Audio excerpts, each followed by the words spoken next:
Grabando.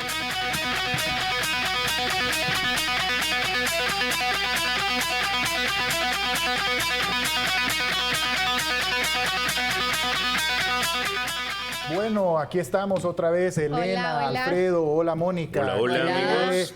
Venimos de semanas turbulentas y todavía el clima electoral pues se pondrá más fuerte, pero antes tenemos que cuidar el clima que nos está dejando muchas enfermedades, Elena, o es que el gobierno las está utilizando para sus fines políticos. Un poco de todo, porque hay algunos de sinvergüenzas a sinvergüenzadas, porque está por parte de la ministra de que si es alerta o no es alerta el tema del COVID, entre otras enfermedades respiratorias. Pero me sorprende más la gente, digamos, humilde, trabajadora, pero que se aprovechan de la otra gente trabajadora. Y es que resulta el tema de oferta y demanda, que, bueno, hay nuevamente una alerta por COVID, la CESAL nos está diciendo de que debemos de cuidarnos, pero a la vez nos dice, si quiere utilice mascarilla, úsela, si no quiere, pues no la use, es opcional. Entonces, ¿cómo es eso? Y vienen los comerciantes y dicen, bueno, mayor oferta, mayor demanda, los que 3 mascarillas le costaban 10 lempiras, ahora resulta que una mascarilla le cuesta 10 lempiras. Eso estaremos hablando más adelante. Yo solo tengo un comentario que hacer para esos especuladores de la salud, bárbaros. Sí. Sinvergüenza. Sinvergüenzas. Y bueno, hay una situación que también se ha venido viendo al alza en los últimos años, Mónica, y es que los call centers se han pues ubicado como una de las principales fuentes de empleo en nuestro país. Pero, ¿por qué esto es bueno para la economía y por qué puede ser malo a la vez? Es bueno porque hay tan pocas fuentes de trabajo que resulta una de las únicas opciones para los jóvenes recién graduados.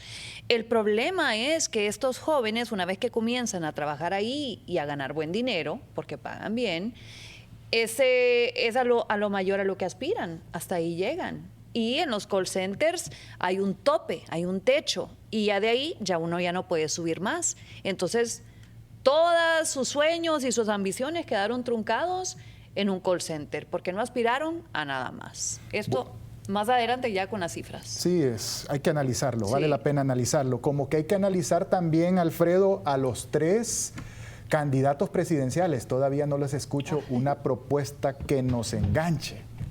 Y bueno, amigos, es fácil decir que hablan mucho. El punto es cuánto les escuchamos y, mejor aún, cuánto les creemos. Un sacerdote muy popular en Honduras, el padre Leopoldo, les ha puesto a repetir uno de los 10 mandamientos.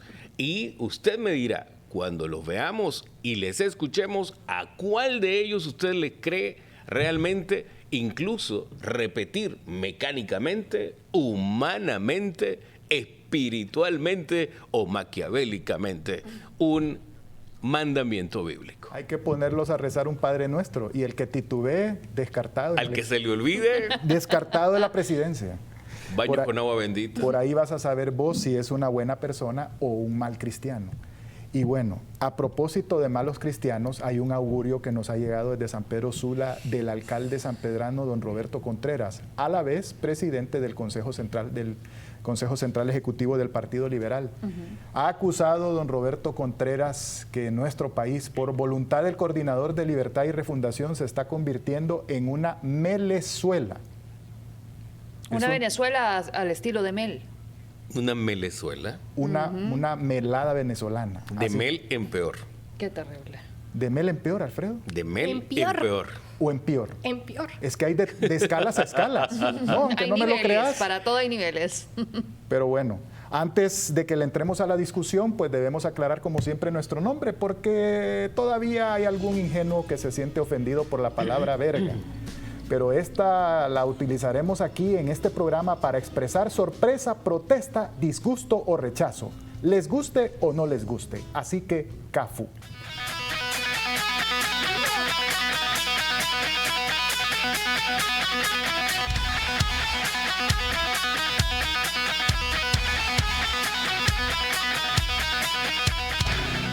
Ajá, será Rixi, Afura, Narrala, cuál de estos discursos será más interesante, porque lejos de ver un partido político, yo creo que al final es ver qué propuesta realmente es una mejor para el país de estos candidatos que representan, pues si bien es cierto, a un partido político, pero usted lo ha dicho, Alfredito, ¿alguien ha enviado un mensaje a estos candidatos?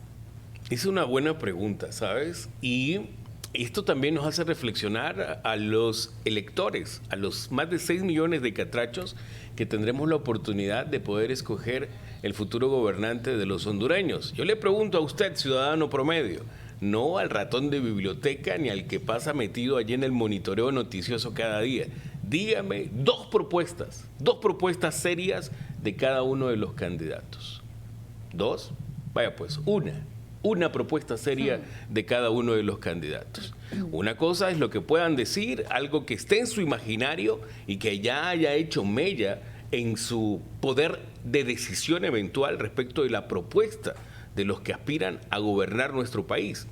El padre Leopoldo Serrano, que ustedes lo recordarán, un peregrino de Tegucigalpa, de San Pedro Sula, Tegucigalpa, por un proyecto habitacional en deuda con los afectados del sector de La Reina, allá en el occidente del país, les pidió que repitieran uno de los 10 mandamientos. Y vamos a escucharlos y a verlos. Y usted dirá cuál de ellos parece más genuino, más auténtico, menos teatral, más humano o más espiritual.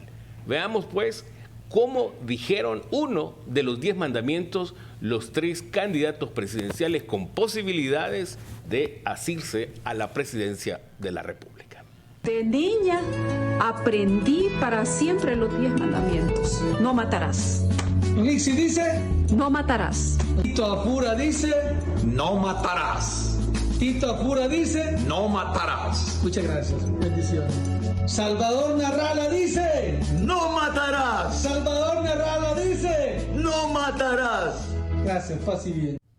Paz y bien. Veamos el rostro del sacerdote Leopoldo Serrano, por favor, producción, para que lo conozcamos y lo recordemos. El sacerdote peregrino, un hombre que ha caminado cientos de kilómetros para recordarle al gobierno que debe cumplir promesas, precisamente, y llevar soluciones a grupos postergados. Así que usted ha visto, pues, a estos 3 candidatos presidenciales. ¿Hay alguno al que usted le crea que realmente han respetado ese mandamiento de no matarás? ¿O alguno con sus acciones o con sus omisiones es culpable de que muchos catrachos hayan perdido la vida? Yo le voy a decir, Alfredo, que, bueno, como cristianos conocemos el verdadero contexto de ese mandamiento. No es solo no matarás, de que yo voy a ir a hacerle daño físicamente a una persona. Como homicida directo. Solo con pensarlo, solo con desearle el mal a alguien, uno peca ya de es matar. Uno peca de pensamiento, palabra, obra u omisión. Ok, pero solo con pensar yo, ay, cómo quisiera que tal Ojalá persona te murieras. Exactamente. O con ver cómo le hago daño, maquinar cómo hago daño yo, ya estoy matando. Entonces, si ya lo vemos desde ese contexto, ¿qué candidato ya ha matado? Esa es una buena pregunta. ¿Quién habría matado ya con sus acciones, con sus omisiones o así pues de pensamiento, deseándole la muerte a otros? Ahí tiene usted a 3 personas que seguramente más de alguna ocasión se han dado golpes de pecho, han rasgado sus vestiduras, se han persignado, han elevado una plegaria, han ido a algún culto cristiano, pero usted dirá, y su voto de respaldo determinará a un buen ciudadano, una buena ciudadana, o un buen cristiano que debería estar al frente de nuestra nación. No matarás. Así que sin duda la pregunta es usted a quién le cree, y no nos vayamos por una bandera política, porque es muy interesante, así como a veces tenemos la oportunidad de votar por diputados de diferentes colores políticos, ¿por qué no realmente ver una propuesta que creamos que es para nosotros? Pero también está lo cierto, del dicho al hecho. Porque si vemos por ahí, nuestra actual presidenta de Honduras, para empezar, dijo, ya no se pagarán los peajes. No es hablar por hablar, realmente.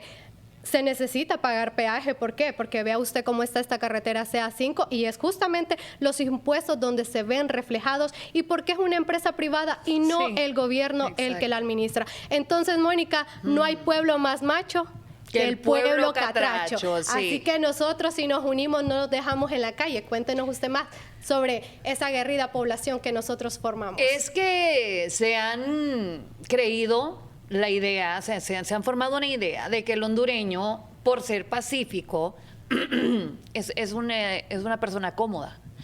Y somos cómodos, sí, somos cómodos hasta que nos tocan la fuente de la comodidad.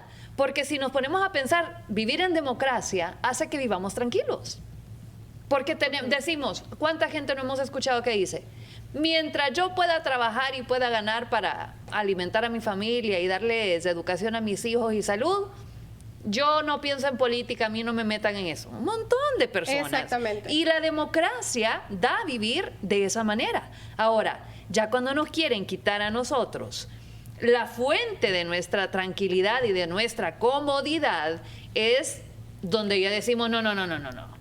Seré muy tranquilo, muy pacífico, muy pacifista, pero pendejo tampoco, ¿verdad? Puedo ser manso, pero no menso. Correcto. Entonces, ahí es donde hemos visto en los últimos días que la gente, al ver que ya se están haciendo las cosas descaradamente en nuestras caras, queriendo derribar la institucionalidad y robarnos las elecciones, que es la poca participación en la democracia que nosotros tenemos activamente, digo, desde cualquier sector de la población, es que hemos visto estas concentraciones últimamente. Esta fue afuera del Consejo Nacional Electoral en apoyo a Cosette López, valiente mujer que está sosteniendo esa peña del Consejo Nacional Electoral. La última institución que no ha sido cooptada todavía por el PLR, porque Cosette López y en alguna medida también Ana Paola Hall, pese a todo esto de la renuncia. Y luego veíamos otra en el Congreso Nacional, que era por parte de los liberales, pero aquí sí ya vimos violencia, no un poco, violencia, más agresividad, porque ya estaban los cuerpos policiales golpeando también. Entonces dijeron, aquí no nos vamos a dejar y si nos tenemos que agarrar con los policías, nos vamos a agarrar con los policías. Cuidado.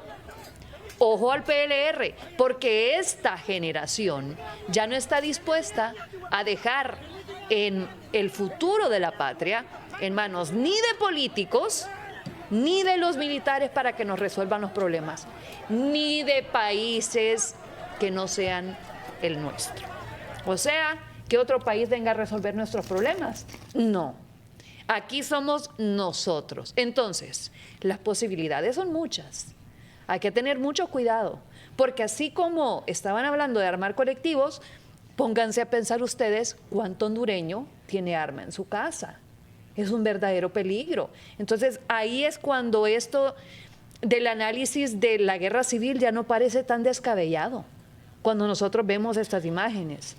Entonces, lo que se le pide al PLR es, como dice ahí, no puyen al macho con vara corta, porque esta generación no es igual. No, Mónica, y tiene toda la razón porque, vaya, hemos visto el anuncio de la Iglesia Católica anunciar una manifestación y hay gente que me ha sorprendido increíblemente de que son personas que no van a andar en la calle, son personas altamente ocupadas, incluso esta marcha está convocada para un sábado. Entonces me dicen, mira, Elena, yo voy a ir con toda mi familia, vamos a ir con mis compañeros de trabajo porque no podemos permitir lo que sigue pasando, no queremos que Honduras se pierda, porque usted tenga claro que esta es la realidad. No se va a marchar porque no tenemos nada que hacer y nos vamos a concentrar.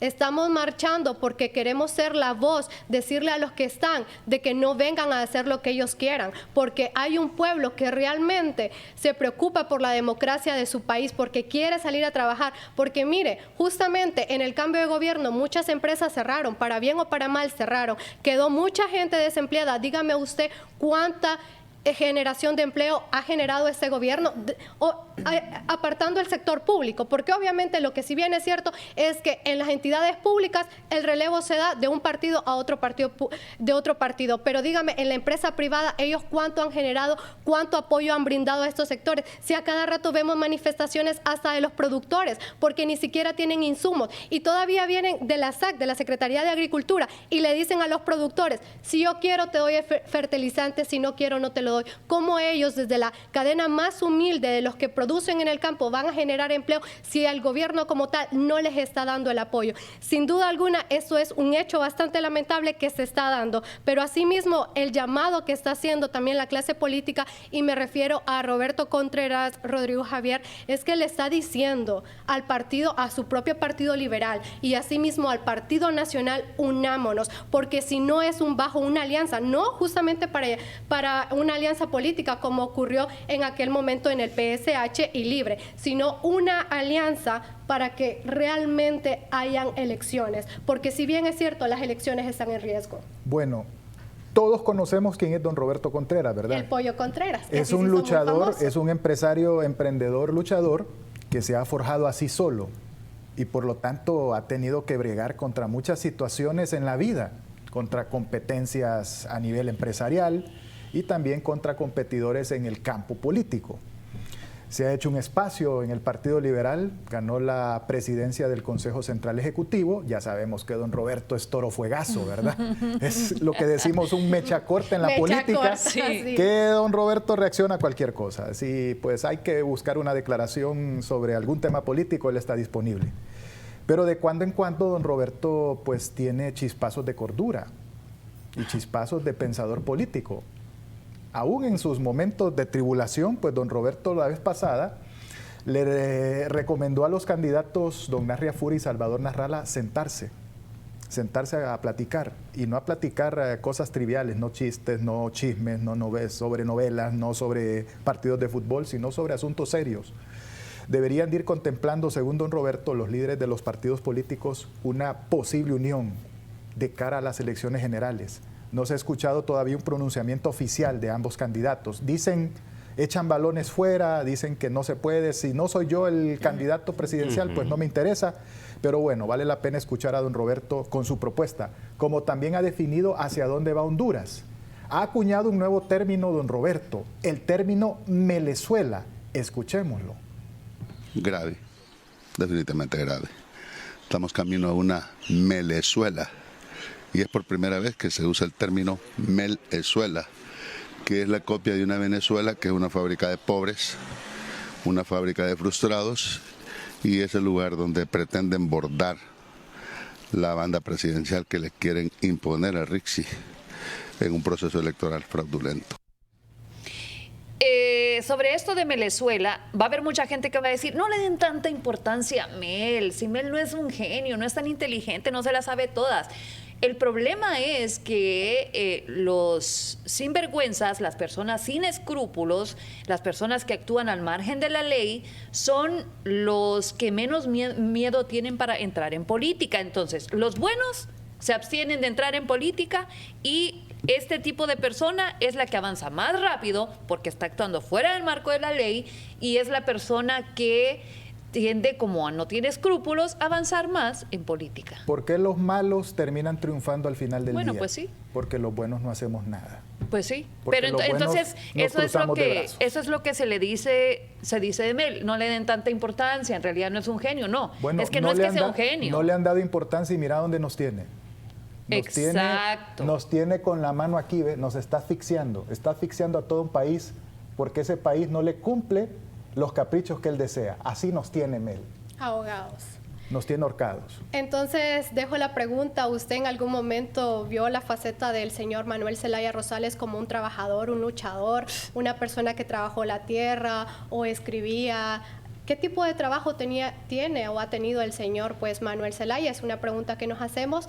Y asimismo recordemos que no hay pueblo más macho que el pueblo catracho y hay que luchar para que sigamos adelante en democracia como el país no somos nosotros el que lo decimos, lo dicen los hechos que se están reflejando a través de la pantalla. Yo sé que a veces es muy difícil querer ver la realidad del país, pero tenemos que interesarnos, porque quien ama a Honduras realmente debe luchar por lo que está pasando y no permitir caer en algo más bajo. Cafu.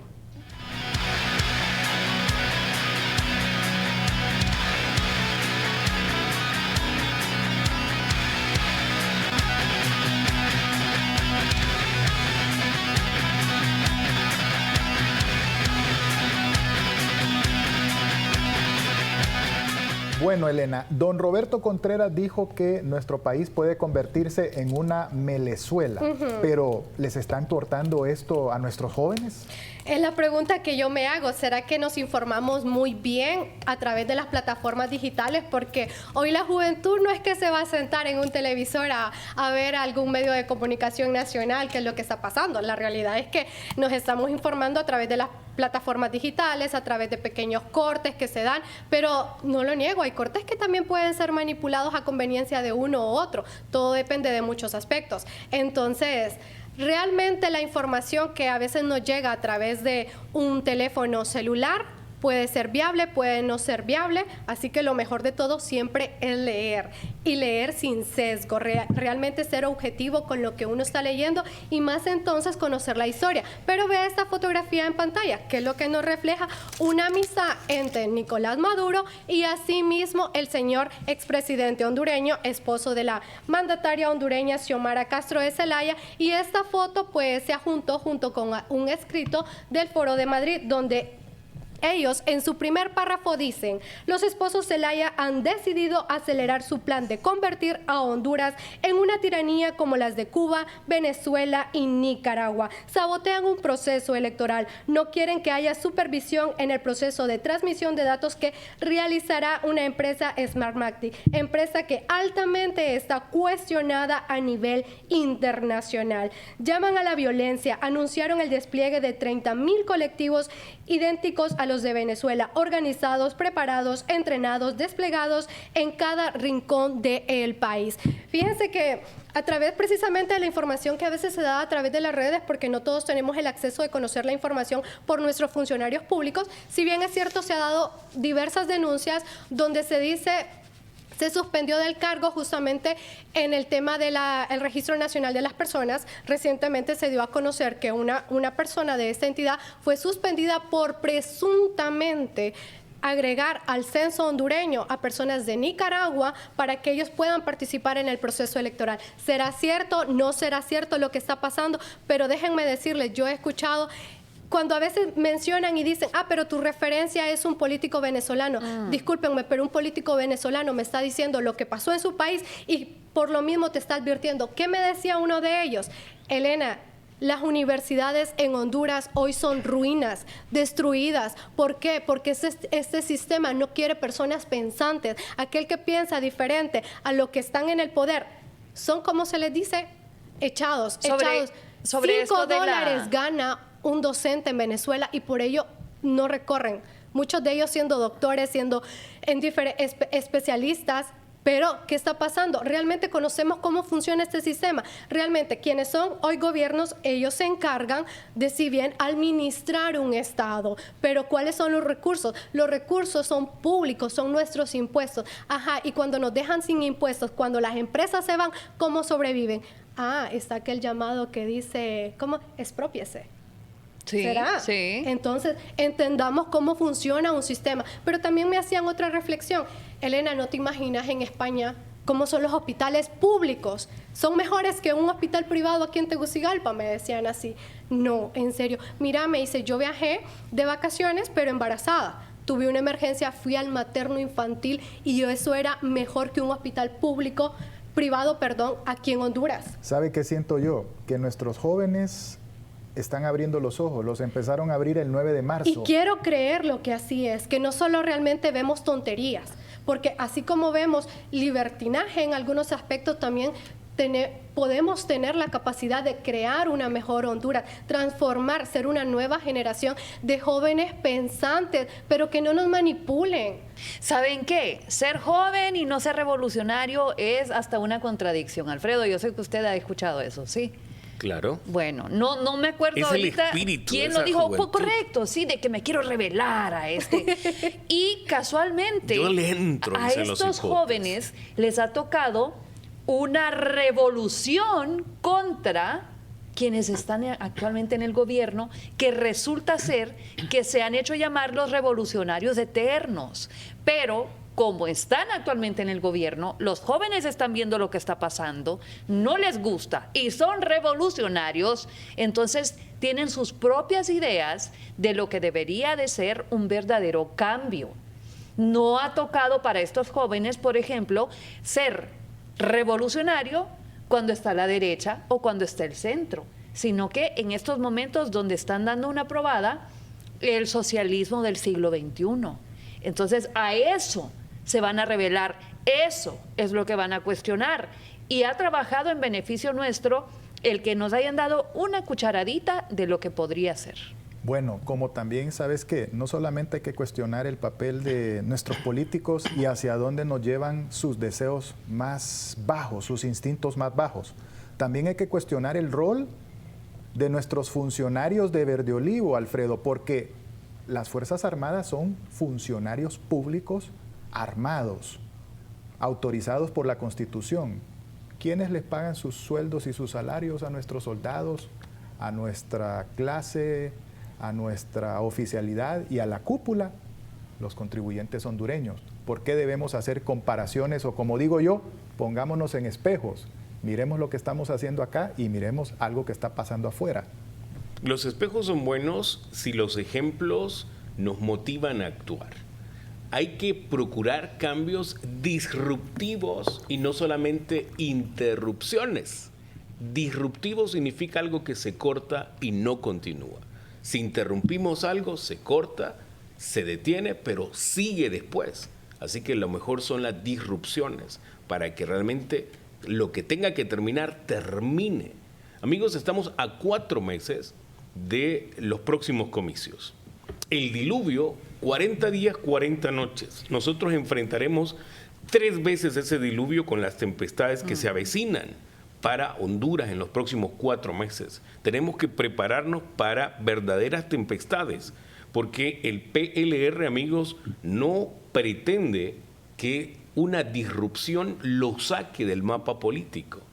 Actor preponderante, las Fuerzas Armadas de Honduras, que tienen al menos 15 obligaciones constitucionales en el contexto del proceso electoral.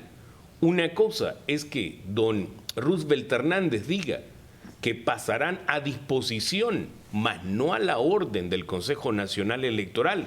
Eso debe ser un mes antes de los comicios, es decir, el 30 de octubre en fecha calendario y hasta el 30 de diciembre en fecha tentativa, cuando tendremos la declaratoria oficial de elecciones. El punto es, ¿a quién sirve entonces las Fuerzas Armadas? Y alguien podría pensar, una cosa es la institucionalidad toda o la cúpula o Roosevelt Hernández. Pues confesión de parte, relevo de pruebas. Y tenemos ejemplos. Un ejemplo hondureño, un ejemplo colombiano. 15 responsabilidades de las Fuerzas Armadas en el contexto del proceso electoral. A ver, así que tenemos un primer ejemplo. Escuchemos. Esta institución para los fines políticos que ellos tengan, ¿verdad? Si es para beneficiar al pueblo hondureño o no, pues es un gobierno que lo determina. Así que un ejemplo hondureño, unas Fuerzas Armadas, una cúpula, para no generalizar a la institucionalidad toda, sino más bien el alto mando militar alineado, haciéndole el saludo, poniéndose firme y cuadrándose al servicio de un gobierno, de un partido político. Ya es un estigma que no se puede quitar, que lo tienen allí como un sello en una vaca, como un sello en una res. Ahora, lo que debería ser el ejemplo colombiano. Escuchemos entonces al también general Federico Mejía, que es el comandante del Ejército Nacional Colombiano. Este es el ejército de los colombianos. Y como lo han expresado, no es el ejército de un gobierno, es el ejército de los colombianos. Le pertenece a los colombianos y trabajamos para los colombianos. Y bueno, ahí está. ¿Para quién deben trabajar las Fuerzas Armadas? La alta oficialidad, la jerarquía militar, para un gobierno, para un pueblo, en apego a la Constitución o en apego a la conveniencia, a la coyuntura, a la oferta de los que te pueden instrumentalizar, pero si te pagan bien, no te importa si te están instrumentalizando. Así que ahí hay un muy buen espejo, una muy buena lección. Estamos ya en conteo regresivo, amigos, para consolidar y escribir con muy buena letra el futuro de nuestra democracia. Bueno, te diré que el pueblo colombiano es un pueblo con mucha cultura. Nosotros estamos años luz. Y han pasado por muchas revoluciones y guerras civiles. Por más problemas que nosotros. Es un país que Dios lo premió con todo lo bueno y con todo lo malo. Y bueno, a propósito de cosas malas que se avisoran en el horizonte político, Mónica, ¿cómo es eso de que el expresidente y coordinador del partido de gobierno tiene su propia guardia pretoriana? Bueno, su grupo armado, pues. Ojalá fuera una guardia pretoriana o una guardia civil. Se ha visto en otros gobiernos. La policía militar también era así, pero son entrenados. Están dentro de un marco constitucional. Es parte o del ejército o de la policía, pero no darle armas a un grupo de personas que son ajenas a cualquier entrenamiento, que puede ser del ejército o de la policía, que vienen del Estado, forman parte, o sea que pueden ser responsabilizados en caso de cualquier cosa, como vemos que están en la persecución, contra Romeo Vázquez Velázquez. Él era parte de la institución de las Fuerzas Armadas, pero a un grupo de personas así no se le podría culpar en el caso de que una de estas personas armadas, colectivos armados, 30,000 colectivos pero armados. Pero no es casualidad, porque mira, en la juventud don Mel Zelaya era amante de las armas. Ok, sí, pero bueno, dentro de esto, ¿él está llamando a los colectivos? Sí, él está llamando a los colectivos. Pero si alguien de esos colectivos en una protesta se llega a enfrentar con un grupo de civiles y usan armas, alguien dispara, no se le puede responsabilizar a Mel Zelaya, porque como no forman parte de una institución, sino que es un llamado personal, no podría pasar entonces la responsabilidad de esta, así como la están queriendo tirar a Romeo Vázquez Velázquez, no sé si me explico. Sí. Entonces, ese llamado que está haciendo Mel Zelaya es para 30,000 colectivos, y yo no digo 30,000 personas, pongamos que cada colectivo tiene 9 personas, serían 250,000 que están, según Mel Zelaya, convocadas para protestar, para tomarse calles, para venir a hacer disturbios, y dijo a nivel nacional, no solo Tegucigalpa, no solo San Pedro Sula. Entonces, esto está fuera de la ley. Pero ya hemos visto este comportamiento de Mel Zelaya. Hace años él dijo, y quien tenga su AK-47 que la saque. Ni siquiera es permitida esa arma aquí en Honduras. Es un arma que es prohibida. Solo hay ciertos grupos delictivos que las utilizan. Entonces, vemos el llamado a los 30,000 colectivos, que son alrededor de 250,000 personas, que están dispuestos a atentar contra nuestras vidas. Ya no es contra la institucionalidad, ya no es contra el CNN ni nada de eso. Es contra su vida y la mía, o de los que salimos a protestar en las calles. Escuchemos. Nosotros nos reunimos, mira, en ciertos lados para analizar todo lo que está pasando en el país por parte de la derecha. Antes ellos nos agarraron a nosotros sin preparación ideológica. Nosotros estamos hablando de preparación ideológica, de pensamiento y también de lucha en las calles. No nos vamos a dejar, sépanlo, que no es ninguna de que nos toca agarrar armas, las vamos a agarrar por defensa del país. Las armas están asignadas a los cuerpos de seguridad estatal para proteger, no para atacar, para defender la soberanía. Y la soberanía implica el territorio, la población, el gobierno, la forma que está instituida en la Constitución, pero no para atacar. Y son los cuerpos de seguridad estatales. Esto no es un cuerpo de seguridad estatal. Estas son personas comunes y corrientes a las que se les va a dar un arma para que ellos puedan salir a reprimir al mismo pueblo. Bueno, estamos sabidos, pues, hay comportamientos que hay que sopesar de cara al próximo proceso electoral del 30 de noviembre.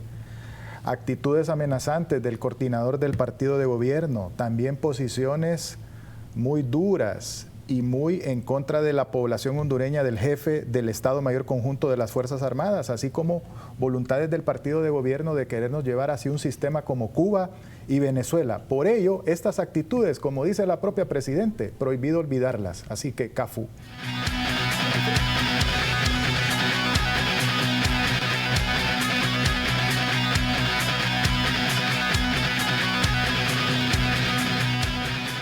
Aquí en Honduras, solo en Honduras, se ha decretado alerta nuevamente por parte de la Secretaría de Salud. ¿Quién está a la cabeza de la Secretaría de Salud? Carla Paredes. Con el COVID-19, las clases ahorita no son presenciales. Están haciendo teletrabajo muchos empleados del gobierno y la última vez que se reunieron en el Congreso Nacional hasta pruebas le hicieron a los congresistas.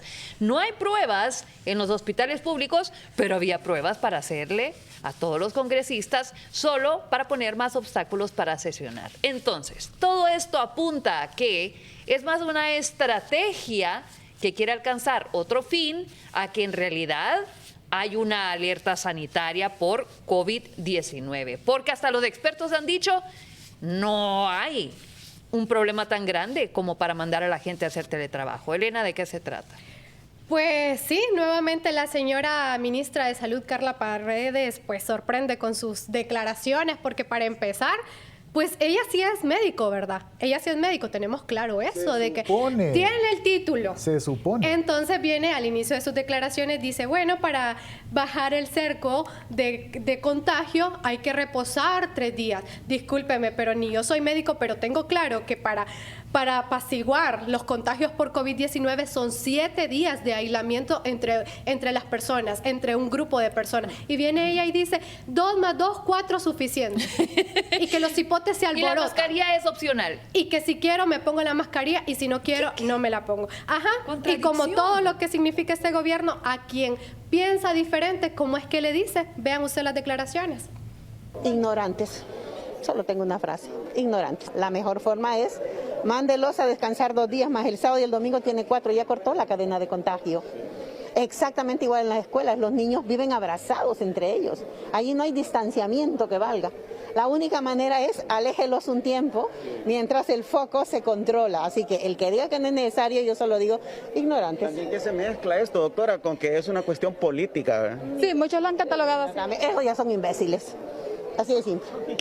Discúlpeme, ignorantes, imbéciles, en otra. Así se refiere usted, señora ministra, de decirle a científicos, porque hasta científicos hondureños se han manifestado al respecto. Medina. ¿Sabe qué? Yo a donde esa doctora no iría a consulta. Jamás. ¿Sabe que hasta me dio como un tic en el ojo de volverla a escuchar? Es que quise que la escucháramos. ¿Por qué? Porque vienen médicos y ellos dicen, discúlpeme, pero no estamos para ponernos en alerta. Lo que hay en el COVID, en Honduras sobre el COVID-19 es un 7%. En países como Estados Unidos se está dando del 10% y ni ellos están tomando medidas bastante restrictivas para eliminar o bajar los casos de COVID-19. Ni siquiera en el hospital escuela hay una alta tasa de personas hospitalizadas por COVID-19, gracias a Dios, y menos en la unidad de cuidados intensivos. No volvamos a sentir ese temor del COVID-19, pero ¿saben qué es otra situación? Y es lamentable. Sí, eso es lo que le iba a decir, que una cosa son los que se benefician porque están en el gobierno y están siguiendo una línea. Otra cosa es que nosotros nos pongamos en contra como pueblo. Mónica, es como aquí, vaya, yo soy comerciante, yo vendo aquí mascarillas en el canal, y como por ahí ando escuchando de que la gente dice que las enfermedades respiratorias hay que utilizar, bueno, si quiere, oferta-demanda. Hace 2 días yo la tenía a 3 por 10. Hoy, si usted quiere, se la vendo a 10 lempiras, y como usted tiene una emergencia y la ocupa usar, me la tiene que pagar. Así de sencillo como es eso. Discúlpenme la palabra, el pueblo jodiendo al pueblo. Exacto. Porque al final todos somos iguales. Y miren, en una de mis emergencias fui afuera de un centro y me dice, discúlpeme, sin mascarilla no puede ingresar. Y yo, juepucha. Pero aquí tenemos mascarillas, dice. Entonces, Se las venden. entonces 10 lempiras yo. Y no valían 3 por 10 lempiras. Entonces, no, óiganme, realmente la situación del país para todos está bien jodida, para jodernos nosotros mismos. Sí. Entonces, no puede ser, pero lo peor de todo, es que ¿quién regula? Solo recuerdo al director de protección al consumidor, que él viene y el que decía que la libra de pollo costaba 7 lempiras, o aquel que le dice, pero si tiene para comprar un fresquito. Si ellos de van a estar vigilando los precios, olvídese. No, pero es que más allá, el pretexto que utiliza, pero si usted tiene para comprarse una gaseosa, entonces ¿por qué no tiene para comprarse una mascarilla? Discúlpeme, pero si todos trabajamos, le dan mínimo, suelta al capitalismo. esperamos precios justos. Si esta autoridad supervisa precios, nos morimos. Así de sencillo. Si son anticapitalistas, pero ellos le están dando rienda suelta al capitalismo entonces. Porque el capitalismo puro... Ellos son liberalismo anacrónico. Laissez-faire es laissez-faire. Sí, dejar pasar. Ni más ni menos. Y se supone que están en contra de eso, ¿verdad? Porque yo le explicaba a mi hijo, me decía, mami, ¿qué es esto del capitalismo y por qué lo ven tan mal? Y entonces ya le explicaba yo. Y siempre hay que poner reglas, le digo yo, en el juego. Y por eso el Estado, a través del gobierno, se encarga de poner techos a los precios de las cosas, para que exista justicia dentro de ese capitalismo para la gente, que todos podamos tener acceso a las cosas. Entonces, cuando yo le explicaba eso, me decía él, bueno, ok, ya entiendo. Yo puedo poner entonces una Coca-Cola a 7,000 lempiras, pero luego el Estado va a venir y me va a decir, no, usted no puede vender esto a 7,000 lempiras. Usted no puede vender una mascarilla a 5,000 lempiras. O sea, no, hay un techo para todo. Y esa es la explicación que yo le daba. Pero si tenemos gente como esta, que no está realmente protegiendo, sino que está diciendo, si usted puede comprarse tal cosa, se puede comprar también esto. Entonces no hay realmente una protección. ¿Cuál es nuestro verdadero miedo? El miedo más grande que nosotros tenemos, Alfredo, hablar en público, como usted dice aquí, conducir, ser parte de la política, tener un podcast, de repente emigrar. Nuestro mayor miedo sería dejar a nuestra familia. Según lo que nosotros hemos monitoreado, o usted ha monitoreado, ¿cuál es el mayor miedo? Indistintamente de nuestro entorno económico, social, cultural, todos los seres humanos experimentamos alguna especie de miedo, y el miedo es humano. Las fobias son miedos excesivos, incontrolables, a escenas, a situaciones, a seres vivos, y no es la misma fobia que se puede vivir. Vamos, hablando de América, lo que viven los anglosajones, el miedo en Estados Unidos y Canadá, al miedo que podemos tener en el contexto latinoamericano o particularmente en Honduras. Hay varios sondeos, hay varios estudios, hay varias tesis entregadas por profesionales de la psicología, del Colegio de la Psicología en Honduras, de experiencias clínicas, de experiencias de la UNAM, de universidades en Colombia, que dicen, por ejemplo, que en Honduras hay miedos frecuentes. Quizás yo le preguntaría a usted, ¿qué le da miedo? Pregúnteselo. Por ejemplo, a mí me dan miedo los chuchos bravos. Yo veo venir un perro y me cambio de lado en la acera. Agarra la piedra imaginaria. La piedra imaginaria.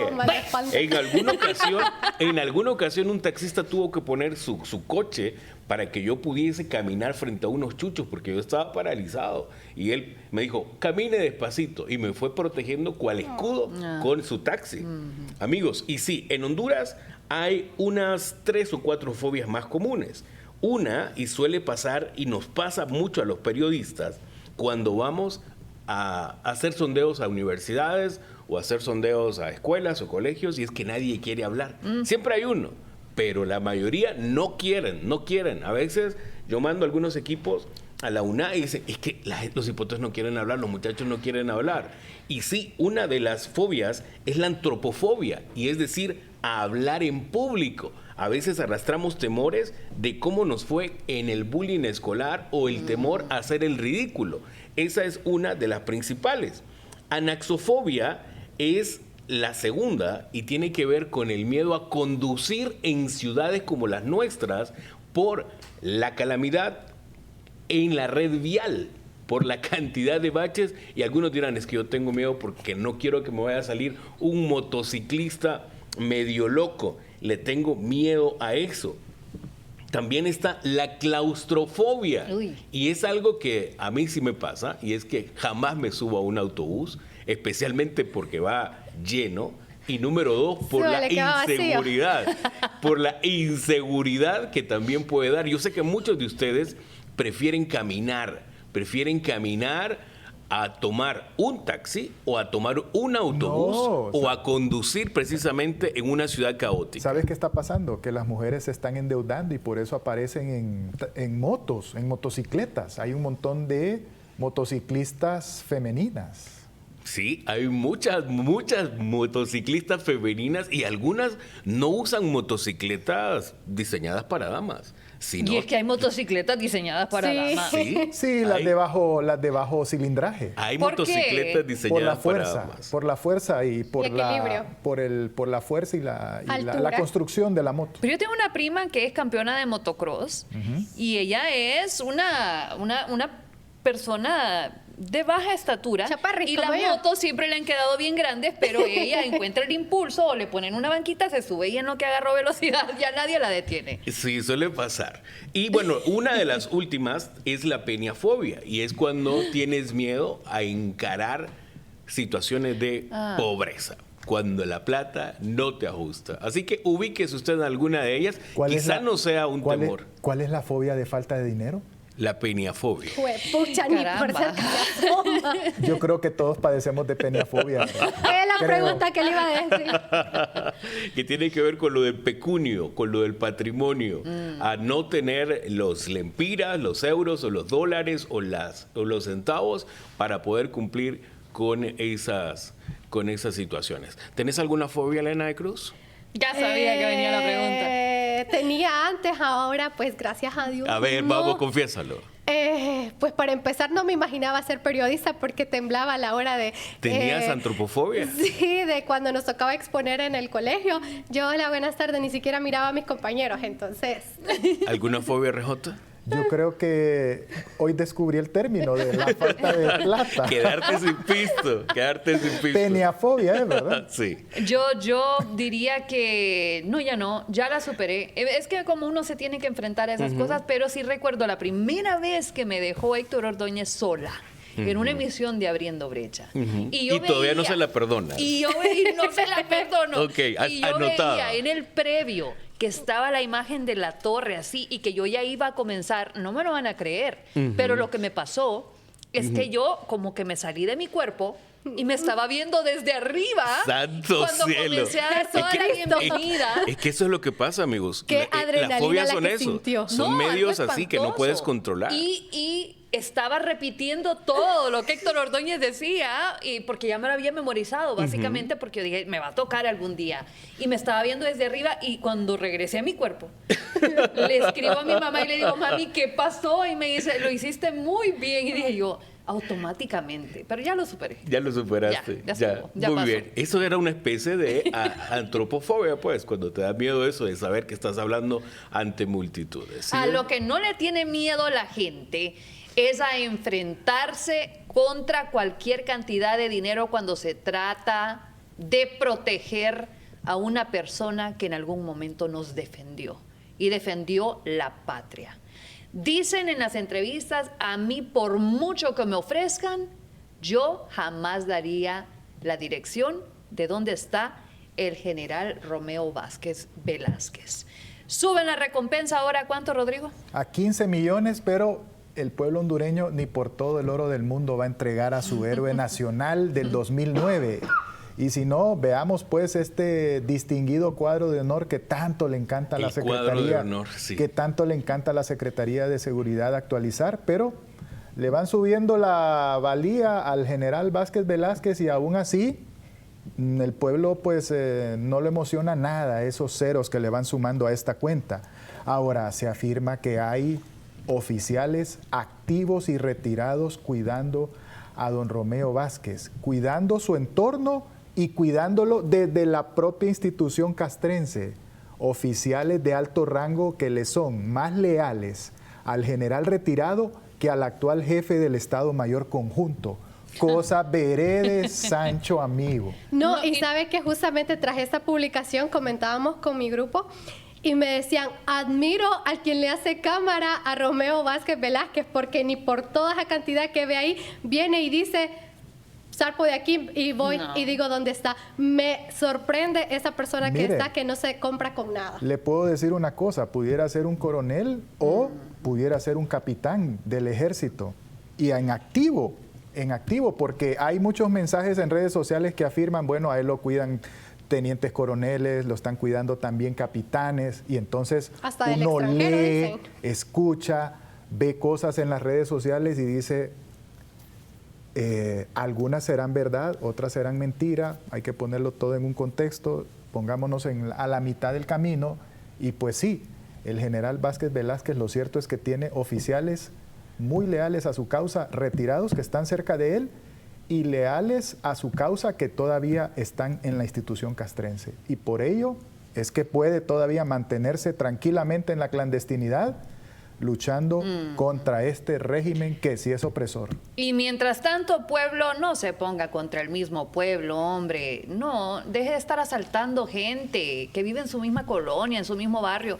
Y con asalto me refiero a los precios en lo que usted venda. Por ejemplo, cuando hay una emergencia, las mascarillas. Enfrente sus fobias también, porque así como yo me tuve que enfrentar ese día a estar sola en el estudio porque me dejaron sola, y aunque mi espíritu se salió de mi cuerpo y me vi desde arriba, viajes astrales, nunca jamás, sin ayahuasca, nunca jamás volví a padecer de ese miedo. Una vez que usted enfrenta eso, ya no existe más. Y recuerde que no hay mejor fortuna que el buen nombre, que la honradez que usted le puede dejar a sus hijos. Un apellido limpio y bien conocido. Y eso es lo que se ha ganado el general Roosevelt Hernández. Por eso, aunque sepan dónde está, no lo van Vázquez. A entregar Romeito. Romeito Vázquez. Cafú.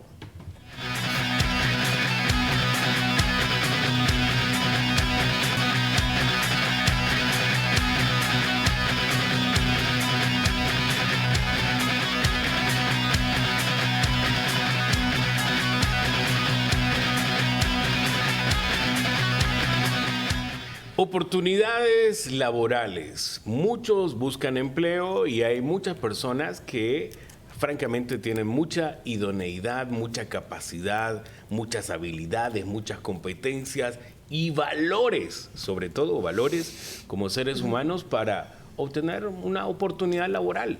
Otros deciden emprender y muchos jovencitos en Honduras, un país donde tenemos la concentración de mayor población bilingüe, la alternativa que les queda son los call centers, los centros de llamada para prestar servicios a muchísimas empresas transnacionales, internacionales o locales. ¿Qué datos tenemos al respecto, apreciada Mónica? La tasa de desempleo juvenil, Alfredo, es de 11.42%. Y conocemos también cuántos ninis hay en Honduras que ni estudian ni trabajan. El problema es el nuevo fenómeno. El joven que estudia la secundaria se especializa en inglés porque lo que quiere es, al salir de la secundaria, comenzar a trabajar en un call center. Y no digo que esté mal. Está bien si lo están pensando en función de pagarse sus estudios en la universidad y luego sacar un título o volverse emprendedores y comenzar a guardar ese dinero para luego poner su negocio. Un capital semilla. Sí, pero la aspiración de los jóvenes, tener un objetivo, pero la aspiración de los jóvenes ahora es quedarse trabajando en un call center como si pudieran llegar a ser en algún momento, terminar siendo los dueños de estas empresas. Esto no va a ser así jamás. Estas empresas tienen un tope, un límite hasta donde uno puede llegar y de allí ya pasaron ¿cuántos años? 10, 11, 15 años. Y lo otro también son las condiciones en las que trabajan. Hay también indicadores de estrés para estos hipotes que no deberían someterse a esas cuestiones porque también trabajan bajo presión y también a veces tienen que tolerar malos tratos. Bueno, todos trabajamos bajo presión. No, Mónica, pero ahí es más estricto o a veces más jodido. Una amiga trabajó en su momento en un call center y sabe que solo eran 2 veces para ir al baño y se las contaban. Solo tenía 2 veces para ir al baño. ¿Pero que era un call center chino? No, obviamente transnacional, pero obviamente regido aquí en Honduras. Entonces, lo que está, obviamente al entrar también a la oficina tenía que dejar su teléfono bajo llave. Entonces, eso es totalmente cierto, como lo menciona Alfredo. ¿Bajo qué condiciones laboral? Y Mónica, lo que usted acaba de decir, yo le digo, no me lo creo que los jóvenes estén algunos cayendo en esa mediocridad. Sí. Discúlpeme, pero eso me parece muy mediocre. Y me recuerda también en el área periodística. Yo en su momento tuve una oferta laboral, pero yo siempre a veces también quiero consejos. Pedí consejos sobre esa empresa y me dice, mira, Elena, de aquí a allá hasta ahí puedes llegar. ¿Y sabes qué me dice? Si en algún momento vos sentís que no seguís creciendo y querés renunciar, sabes que el 70% de tus derechos laborales los perdés. Yo, ¿cómo que voy a perder mis derechos? Aparte que no hay oportunidad de crecimiento. Entonces, entiendo el rubro, pero no es posible que justamente seamos nosotros también los jóvenes los que vengamos y veamos... Nos trunquemos. Exactamente, porque es un sueño personal, continuar o no. Se truncan solos y luego de haber dado 11 años a una empresa de este tipo... que les dio la oportunidad de guardar su dinero, por cierto, o de hacer con ese dinero una inversión para una universidad, no lo hicieron. Entonces, perdieron la mayor parte de su juventud, que tiene ese ímpetu, ¿no?, para poder trabajar, levantarse y el ánimo y todo eso, y luego terminan desempleados y sin haber sacado ningún oficio. Ese es el punto. Y luego, ¿qué es lo que hacen? ¿De dónde se agarran? ¿Qué alternativas hay para estos muchachos? Y eso es lo que también nos demandaría una acción de política pública, laboral, de nuevas oportunidades y de desarrollo integral para el talento. Porque no se trata de maquilas de jóvenes o de nuevos modelos de esclavitud. Se trata de mejorar las condiciones laborales y calidad de vida en las naciones. Y hablando de calidad de vida, hay personas que tratan de rodearse de amigos que pueden solventarles problemas o meterlos en problemas, RJ. Y por ejemplo, amistades del PLR valen su peso en dólares, en oro, y no precisamente por su valía como seres humanos. Creo que todos aquí tenemos amigos que son hermanos del alma, ¿verdad? Que sobre la marcha se convirtieron en algo más que familia. Sí. Pero hay gente que pues escoge amigos que no vale la pena. Amigos que lo pueden llevar a uno o a la tumba o al calabozo. En este caso es más probable que al calabozo, porque la familia presidencial tiene a este selectísimo grupo de amigos venezolanos que estos sí tienen, vamos a retirar un momento, no, así está bien. Estos amiguísimos de la pareja presidencial Zelaya Castro, pues cuentan con una recompensa generosísima del gobierno de Estados Unidos. No cabría aquí, jóvenes, una traición de don Mel o de doña Xiomara. Miren, por unos $25 millones. ¿Y qué es lo que podrían hacer? Enchachar ahí a cualquiera de estos sujetos. Mire, don Nicolás Maduro Moros vale 25 millones.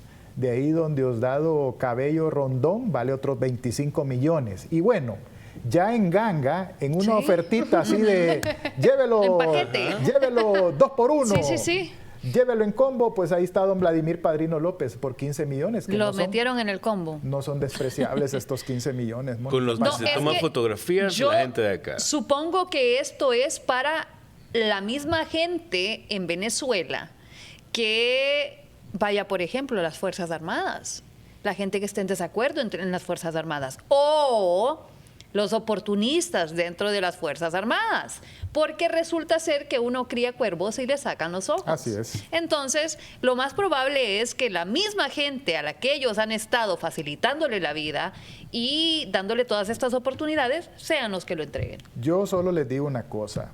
Se ufanan mucho la familia presidencial de tener a estos sujetos como amigos, pero ya están catalogados como capos del Cártel de los Soles, una organización narcoterrorista, tildada como tal en Estados Unidos. O sea, no es motivo de orgullo declararse aliado político o amigo personal de un Nicolás Maduro, de un Diosdado Cabello o de un Vladimir Padrino López. Por eso que esas personas que les dieron la mano a estos sujetos, vayan, úntense o mojen esa mano de forma permanente en agua bendita. Tal vez así tienen perdón de Dios. Y las dicotomías, las contradicciones, porque les encanta decir la narcodictadura, pero les encanta tomarse fotografías con narcoterroristas dictadores. Son las dicotomías en las que políticos de patio en nuestro país les encanta caer en esto y además tomarse fotografías. Pero quién sabe si están dispuestos a colaborar y a ganarse unos milloncitos. También hay cazarrecompensas. También hay cazarrecompensas en el mundo que dicen, oye, yo quiero esos 25 millones de dólares. ¿Por qué no? Bueno, veamos pues si un asalto al Palacio de Miraflores podría salirle bien. Y bueno, alguien pues en broma o en serio, todo dependerá de su estado de ánimo. Pero ¿cuál es el estado de ánimo que prevalece a veces en muchos seres humanos? Algunos, son la hiel andando, amargaditos, agrios como limón. Se nota en la no cara. sé. Algunos destilan un poco de hiel y veneno. ¿Por qué hay personas tan amargas, Elena de Cruz? He conocido personas que ni buenos días dicen, ni mucho menos contestan cuando otras personas dicen buenos días. Ajá. Bueno, entonces quiero preguntarles a ustedes, ¿sufren de amargura? ¿Cuáles son sus amarguras, Alfredito? Las amarguras no son tan amargas cuando las canta Chabela Vargas y las escribe un tal José Alfredo. La última y nos vamos. ¿Y usted, Mónica? ¿Hay algo que la amarga, la estresa, la enoja? La injusticia. Las mentiras. La injusticia, las mentiras, sí. Eso me estresa, pero no me va a amargar a mí personalmente. Yo tengo un combo muy bueno para evitar la amargura y es el café, el chocolate y la actividad cardiovascular. Pensé que ibas a decir Chabela Vargas. Okay. ¿Y usted, Rodrigo Javier? Mire, al paso de los años va dejando uno, doña Elena, las amarguras y va dejando las penas a un lado, porque no vale la pena llevarlas a la cama o a la almohada. No vale la pena dormir con ellas, son malas consejeras, son amantes indeseables. Entonces, mire, ¿sabe qué le digo una cosa? Antes sentía amargura por las actitudes de nuestra clase política, pero ahora les digo que son unos tales come-m. No, come melcochas. A mí lo que me amarga es el tráfico, porque uno siente que un carro le va a pegar, una moto le atraviesa por aquí, por allá. Póngase una buena estación radial. Voy escuchando música. Es mi única manera, porque me encantan las noticias y siempre paso ahí con las noticias, pero ya en ese momento mejor digo, pero usted, Elena, hace lo que le gusta, ¿verdad? O sea, usted va conduciendo de su casa a su trabajo a hacer algo que le apasiona. Exactamente. Entonces, hay ciertos casos en los que la gente ni siquiera se quiere levantar porque sabe que su trabajo es algo obligatorio. Exactamente. Están amargados.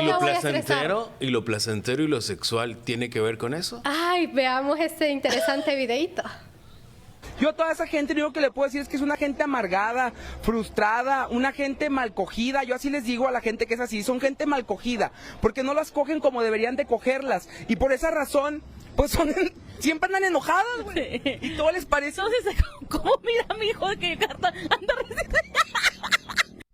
Óigame, ¿qué tiene que ver el delicioso con la amargura? No, y ¿saben qué hice esa interesante encuesta? Les digo yo, a ustedes cuando caminan ahí amargados es por falta de intimidad sexual, por no decir más allá. Sí, me dice, realmente que una buena interacción. Una buena interacción pero cardiovascular me relaja, me dice. No te lo niego. Yo cuando dije cardiovascular. En ese grupo yo llegué, 9 de cada uno dijo que sí. 9 de cada 10. Es interesante de que caminan amargados por falta de. O sea que los que tienen el don de celibato están condenados a ser amargados. Es que bueno, dígame. Elena, no, es que me contaron y me dicen, mira, después de un día demasiado estresado, como lo mencionaba Mónica, que algunos el trabajo los estresa, llegan, pero cuando llegan a su casa y se regocijan en el placer, en esa energía, liberan todo tipo de estrés. Ahora, dígame, ¿y la que nos dé el gobierno nosotros todos los días con todo lo que estamos viviendo no cuenta. La revolcada, decimos. Pues la revolcada, sí. La recogida. Es que hago esta seña porque es la seña universal que nosotros sabemos. Ese es el lenguaje de señas. Las personas más amargadas. Ese es el lenguaje de señas que se entiende claro. Se entiende en todo el mundo. Porque miren, la gente alegre no jode a nadie, pero la gente amargada anda jodiendo por todos lados. Entonces, si el gobierno nos recoge, ¿estamos contentos? Pues es que nos tiene doblados todo el tiempo, pues. Entonces digo yo, bueno, será lo mismo, será igual. Pero eso ya sería masoquismo. Sí, claro. ¿Verdad? Sí, porque ya no es placentero. Exacto, no confundamos malos tratos ni masoquismo. Portémonos bien, amigos, no seamos amargados. Tampoco es que podemos ser perito en dulce para caerle bien a todo mundo, pero esforcémonos en hacer el bien sin mirar a quién y no el mal sin mirar a cuál. Recuerde que no hay mal que dure 100 años, no hay mal que dure 100 años, ni pueblo que lo soporte. Cambio y fuera.